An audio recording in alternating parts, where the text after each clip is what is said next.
6 класс адам жана коом сабагы. Тема экономика жана коом. Сабактын максаты биринчи жаңы тема жөнүндө түшүнүк алышат, экинчи кабыл алуусунан аң сезимин өстүрүшөт, үчүнчү экономикалык муктаждыктарды билишет. Урматтуу балдар, экономика деген эмне? Биз коомдо экономикалык жашоонун бир бөлүгү менен гана таанышууну баштайбыз. Экономика менен биз күнүгө кездешебиз. Окуган китептер, жазган дептерлер, ручка, альбом, китеп кап, кийген кийимибиздин, көтөргөн соткабыздын баалары, ошондой эле дүкөндөн сатып алган азык-түлүктүн баасы, сотко салган бирдик, жол киребиз, ата-энелердин эмгек акысын өлчөмү, экономикалык төлөмдөр, коомдук, коммуналдык төлөмдөр, салыктын түрлөрү жана башка ушундай эле көрүнүштөрдү жалпы жонунан экономика деген түшүнүккө бириктирсек болот. Алгач экономика деген сөз байыркы грек тилинен которгондо мыйзам же эреже менен чарба жүргүзүү дегенди билдирет. Экономиканын өндүрүштүк ишмердиги 4кө бөлүнөт. Биринчи өндүрүш, бөлүштүрүү, алмашуу, керектөө. Биринчи адамдардын муктаждыктарын канааттандыруу үчүн продукту өндүрүү же кызмат көрсөтүү. Экинчи бөлүштүрүүдө өндүрүлгөн продуктуну же тейлөө, кызматын керектөөчүлөргө бөлүштүрүү. Үчүнчү алмашууга өндүрүлгөн продукциянын керектелүүчүлөргө жеткирүү. Бул соода саттык аркылуу же тейлөө аркылуу ишке ашат. Керектөө төртүнчүгө адамдардын ар түрдүү муктаждыктарын канааттандыруу, өндүрүлгөн продукция керектөө, мисалы тамактануу жана башкалар.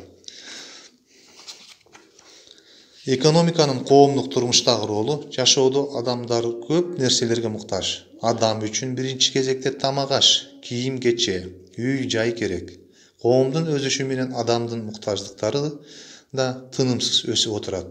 Адамдын муктаждыктары үчүн 3 топко бөлүнөт. Алар ар бир адамдын жашоо турмушунун жана жалпы коомдук турмуштун негизин түзөт. Муктаждыктардын түрүн төмөндөгү схемада көрөбүз. Муктаждыктар 3кө бөлүнөт: материалдык муктаждыктар, руханий муктаждыктар, социалдык муктаждыктар.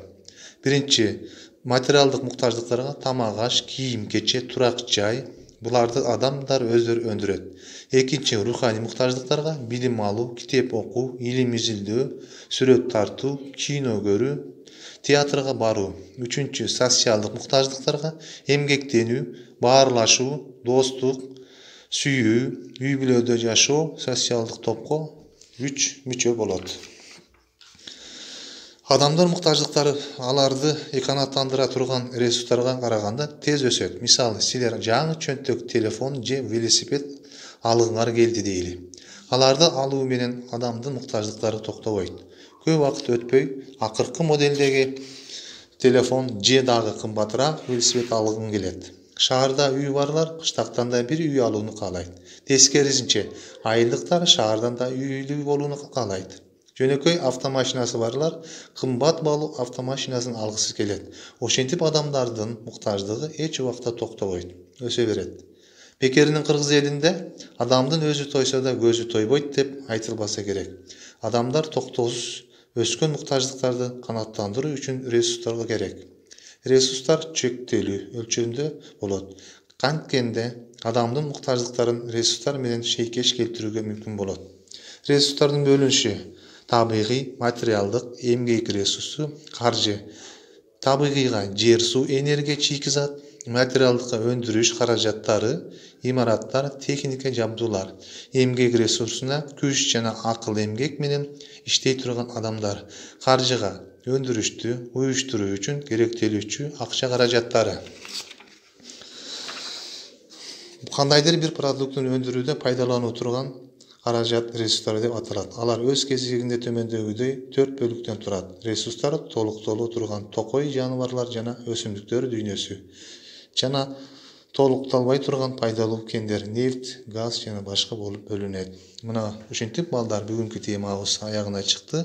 Силерге азыр мен доскага 3 суроо жазам. Ошол 3 сурооду туура жооптору мага жөнөтөсүңөр. Жөнөткөндө ар бир окуучу өзүңөрдүн фамилияңарды жазып жөнөтсөңөр. Анткени мен силерди Tapпай калып атам, фамилияңарды билбей калып атам, баа коерду. Анда эмесе саламатта сак болуңуздар.